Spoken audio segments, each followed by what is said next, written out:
Welcome to GFN Gaming. I'm Russ, and in today's video we are going to play Kill Team Operative Deathmatch. Operatives will go head to head in a series of combat scenarios to decide the best operative in all of Kill Team. In each scenario we'll mention the averages, however as in real Kill Team, luck and chance will also play its part in deciding the victors. This is our second deathmatch game, so if you're not up to speed on the rules, I'll repeat them this time so you don't have to hunt down the first video.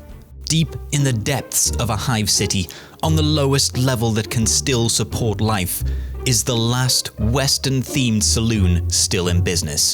The Gene Stealer's Arms, famous for two things: gulping liquor so thick they smear it on the chassis of the new Rogel Dawn pattern tank, and the Kill Team Operative Deathmatch tournament. The tournament consists of 5 rounds. The first 3 are shooting rounds at varying ranges, and the 4th is a melee round. The 5th and final round, the Operatives Duel. The rules for each round are as follows. We start with the first round, long range.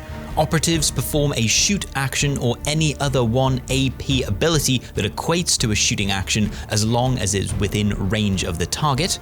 And operatives score victory points for completing the following objectives. Operatives score 1 victory point for injuring their target, so bringing it below half wounds, and operatives score 1 victory point for incapacitating their target, so there's a total of 2 victory points. Some operatives will not be able to compete in this section. We then move to short range, which is the same as long range, however targets are moved to be within 6 inches or pistol range. As with long range, operatives score 1 victory point for injuring their target and 1 victory point for incapacitating their target.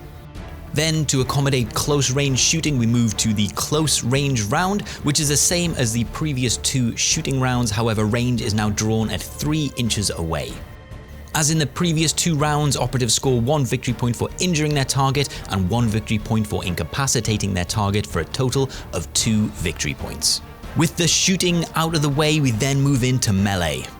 Round 4 is melee combat. Operatives perform a fight action as if they have just completed a charge action, so this allows for any rules that operatives may gain from charging. This has to be a fight action, so abilities that allow operatives to use ranged weapon profiles in combat are allowed, but shooting into combat would not be. Operatives gain 1 victory point for injuring their target and another victory point for incapacitating their target. Operatives also have the possibility of losing victory points in melee though, and can lose 1 victory point for becoming injured and 1 victory point for being incapacitated. Those are the first 4 rounds, in which luck will of course play its part. Their targets in this competition will be the regulars to Eugene's fine establishment, some orc boys. It's a very metropolitan hive city. After the friendly competition is over, the duel will begin. In the duel, we play 4 turning points of Kill Team. Each operative will get 1 command point at the start of each round as normal to spend within the strategy phase on strategic ploys if they wish, or they can be saved for tactical ploys during play. Operatives will start 12 inches apart with light terrain between them to simulate a combat situation. Operatives can choose which conceal or engage they were in prior to the game starting and then change as if it's turn 2. Faction rules and operative bonuses play as normal, and the game ends at any turning point at which at least 1 operative was incapacitated. To get victory points, you must score the following objectives. If you incapacitate your opponent in turn 1 or turn 2, you get 2 victory points. If you incapacitate your opponent in turns 3 or 4, you get 1 victory point. If you inflict an injury, so bringing your opponent to less than half wounds, you gain 1 victory point. And at the end of the battle, if you leave with full wounds remaining, you get an additional 1 victory point. In this Kill Team Operative Deathmatch, we have 2 leaders facing off. We have the veteran sergeant with plasma pistol and power weapon, and the blooded traitor chieftain with plasma pistol and improvised blade. Neither operative in this scenario has long range shooting. We're going to move straight into round 2, short range shooting. Because operatives can supercharge, we're going to roll initiative. The veteran sergeant wins it, so opts to shoot second. As always, our willing targets in this game will be the hapless orcs that frequent the Gene Stealer's Arms. Are you sure the box is this way? I'm gonna kill that 3-armed git. For this game, the veteran sergeant will have his orders, and the blooded traitor chieftain will have his blooded token, but not Gaze of the Gods. The Traitor Chieftain takes his auto hit from the blooded token and decides not to overcharge, ending up with 3 hits at AP 1. The Orc makes 1 save, leaving 2 normal hits going through for 10 damage exactly, killing the Orc for 2 victory points.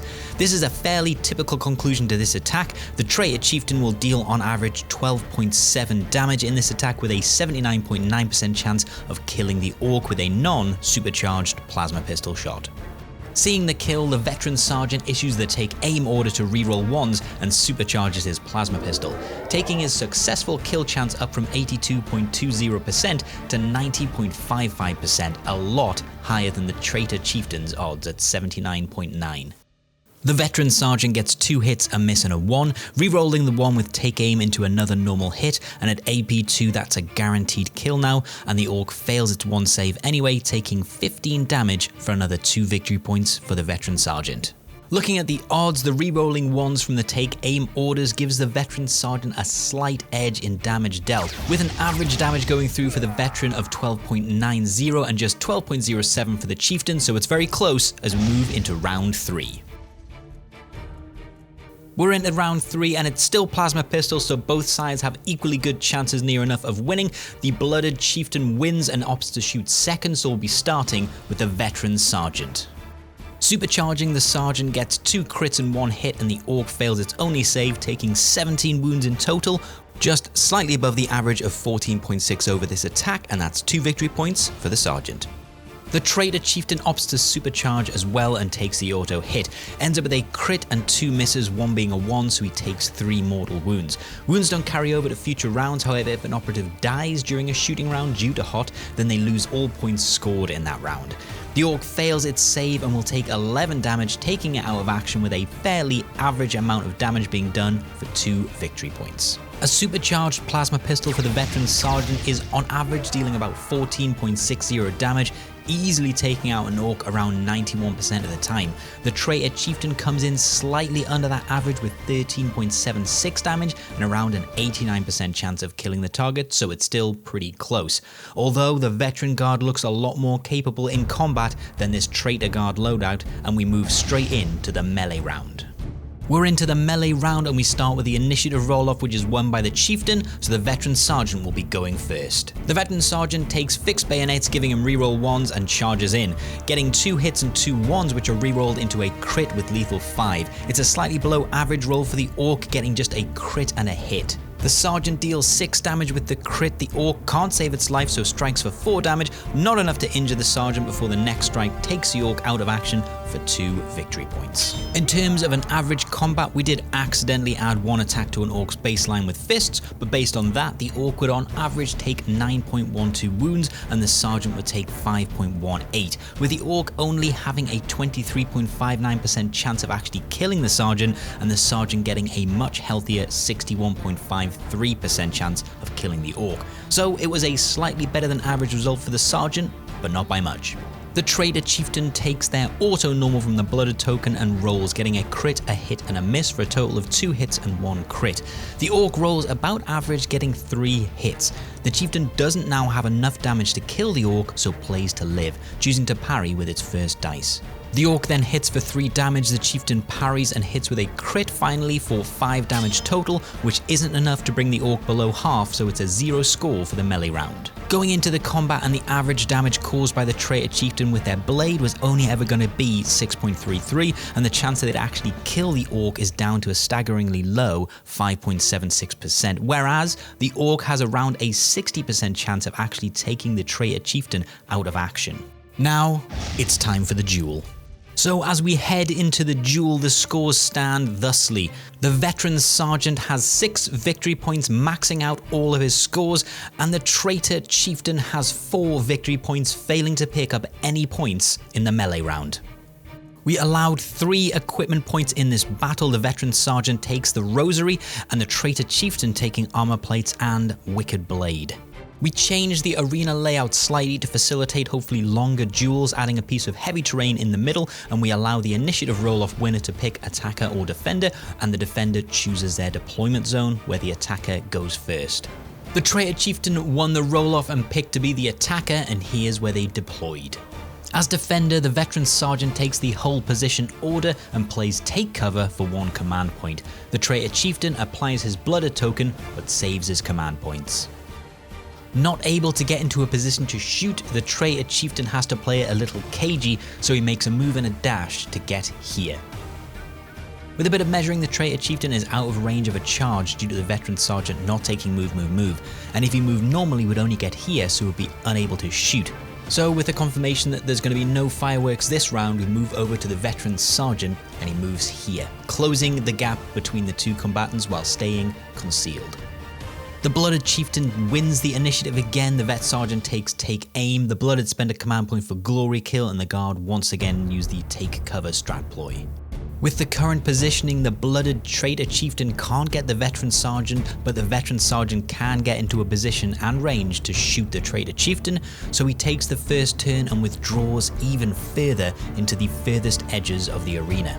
Bearing down on the chieftain, the veteran sergeant moves forward. He's statistically more likely to get the initiative this turn as he will break ties, and he's in a position to charge into the chieftain if he does so next turn. The traitor chieftain gets initiative once again and again, plays glory kill targeting the veteran sergeant, who isn't sure the traitor chieftain can get a shot off but wants to charge, so takes fixed bayonets over hold position. With a cackle of evil laughter, the traitor chieftain moves forward, able to get within 2 inches of the veteran sergeant to shoot with his plasma pistol, ignoring the cover. He takes the auto hit with the blooded token and supercharges the rest, ending up with a crit and 3 hits, full house.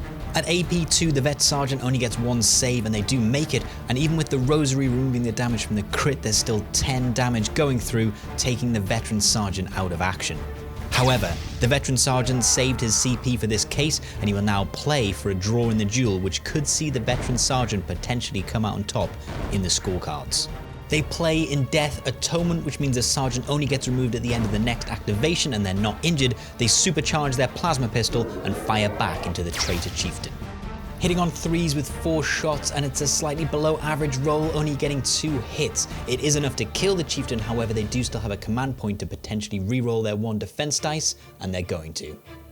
And it's a pass, which means only 1 will go through for 5 damage, injuring but not killing the blooded traitor chieftain. Which means the traitor chieftain will score 3 victory points for both injuring and incapacitating the veteran sergeant when turn 3, and the veteran sergeant gets 1 victory point for injuring the traitor chieftain, which means the total score at the end of the deathmatch is a stalemate. Both operatives score a total of 7 victory points. However, the winner in the duel will always break ties, and as such, the traitor chieftain will take the ultimate victory. If you've made it this far, a huge thank you from GFN Gaming. You are helping us produce these videos, and a massive thank you to our Patreons. Make sure you check out the Patreon if you'd like to support the channel any more. It helps us put these videos up. And let me know in the comments who you'd like to see facing off against each other in the next Kill Team Operative Deathmatch.